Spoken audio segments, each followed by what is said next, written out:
afternoon, everyone. Welcome to an episode of Bermanology on Lettermen Row. Today's another commitment special. Today we're with Mitchell Melton, linebacker from Olney, Maryland, Good Counsel High School, one of Ohio State's top targets at linebacker for the last 4 or 5 months, maybe even a little bit longer since being offered back in December. And now the latest piece of the puzzle for Jeff Hafley, Greg Madison, and Ryan Day in the Buckeye defense. Mitchell, thanks for being on the show.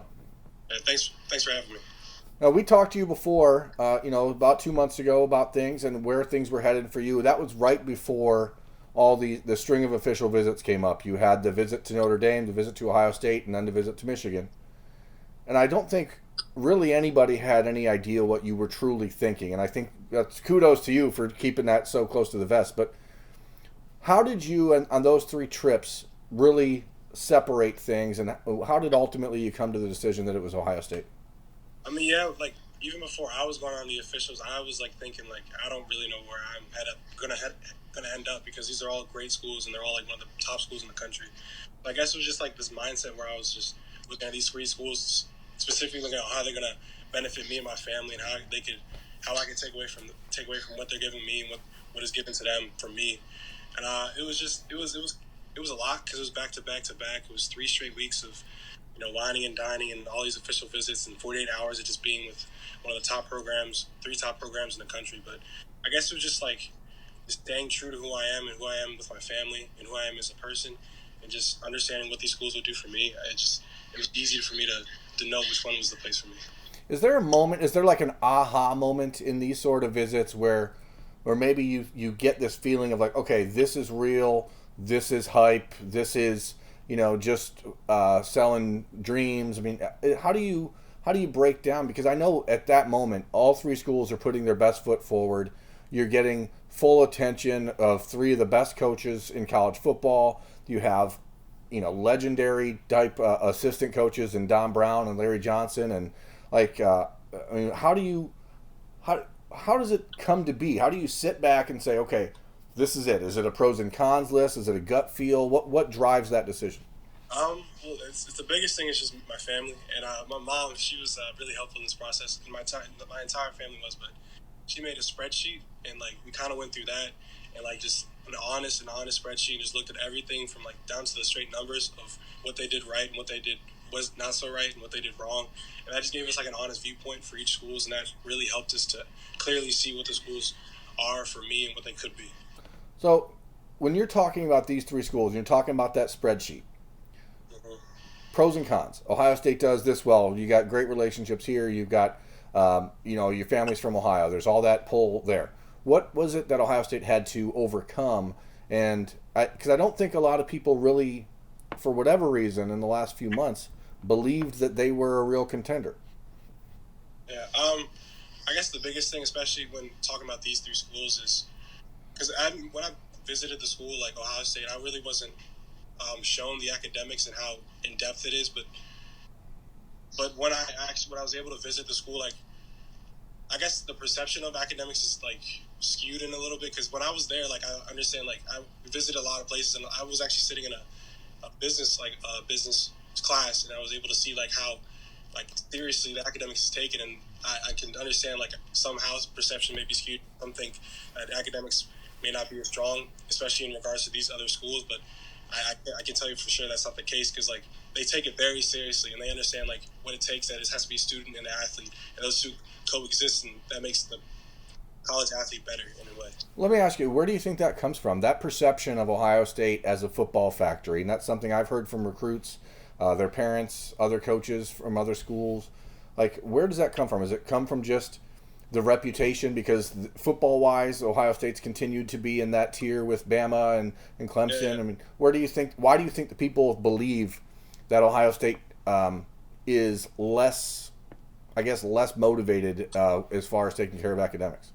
I think it's just not as highlighted as much because, you look at the last 5 drafts, there's countless numbers of Buckeyes who got drafted in the NFL, and it's just their success that's been beyond college and is beyond the draft. It's more like, I guess they highlight more things in the NFL, like how their players get in the NFL and they got so many first rounders.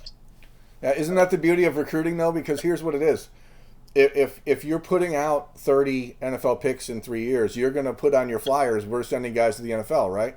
Exactly. But if you're not, then you're going to put all of our guys have 3.8 GPAs. So like you're constantly you're selling what you think the players want to hear. So I think it's interesting that as a player, sometimes you have to sift through the recruiting promotions in order to find the reality of the school. Yeah, of course. And that we understood that early in the process. Me and my family and I should say, we understood that we have to not necessarily take everything that they're listening, but like everything they're giving to us as a family, but actually like listen and carefully look through and sift through everything they're saying and understand what that actually means to us. And yeah. Let's talk about football. When you made this decision, obviously you're a guy that plays linebacker right now at Good Counsel. I think there's some schools, Notre Dame was seeing you more as a rush end. Michigan, I think, was talking to you about maybe doing a little bit of both. I mean, what is Ohio State talking about? How are you fitting into this defense? Has anything changed since we talked last, which was that Malik Harrison type of role, or do they see some capability of you being a hybrid player, or where do they fit you in? They see like when we sat down, they saw me like as a true Sam backer, and they think I'm more of I have the physique as a Malik Harrison type backer, but they see me more as a Pete Warner in the defense itself specifically. So like the actions that would carry out in the defense would be more as Pete Warner, be like more versatile in covering tight ends or covering slots, maybe even sometimes going in the box. So just their biggest thing was about versatility at my size. It could be compared to Malik Harrison, but they see my role more as a Pete Warner kind of thing.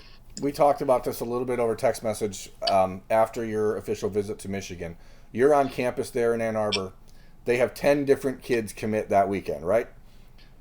You were one of the people that, there was all the rumors and eyes and stuff on Twitter, and a lot of people thought, oh, maybe Mitchell's one of them.